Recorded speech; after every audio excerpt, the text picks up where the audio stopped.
Quelques semaines plus tard, Camille avait disparu. Sans explication, sans adieu. Nadira, le cœur brisé, avait tenté de tourner la page. Elle s'était concentrée sur ses études, sur ses ambitions, et avait fini par entrer ce chapitre de sa vie.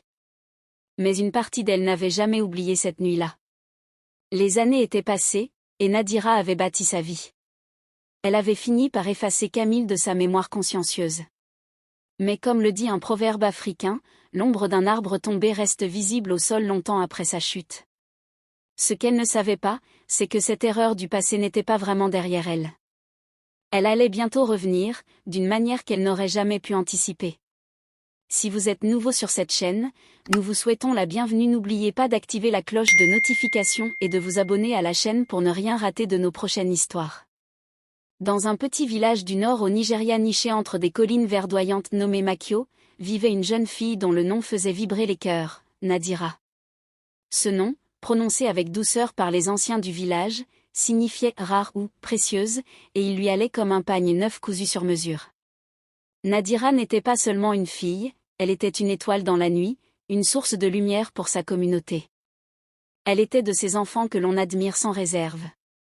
En classe, elle était toujours la première. Les enseignants la regardaient avec fierté, les camarades murmuraient son nom avec admiration, et les parents la désignaient comme l'exemple à suivre. « Regardez Nadira, pourquoi vous ne pouvez pas être comme elle ?» disaient-ils à leurs propres enfants. Mais ce que personne ne disait, c'est que Nadira avait un secret, derrière sa perfection apparente, elle avait un penchant pour les aventures risquées. Le village de Nadira était un endroit où la tradition régnait en maître, mais où la modernité avait commencé à pointer le bout de son nez. Les vieilles femmes, assises sous les baobabs, chantaient des chansons anciennes tout en égrenant des grains de maïs. Pendant ce temps, les jeunes enfourchaient des motos bruyantes, écoutant de la musique à plein volume sur leur téléphone dernier cri. Ce mélange de passé et de présent créait une ambiance unique, où l'on pouvait à la fois entendre un tam-tam et voir une antenne satellite sur le toit d'une case. Nadira, avec ses yeux pétillants et son sourire radieux, était une enfant de cette époque. Elle savait réciter des poèmes traditionnels tout en maîtrisant les nouvelles technologies. On disait qu'elle avait le cerveau d'un sage et l'énergie d'une gazelle.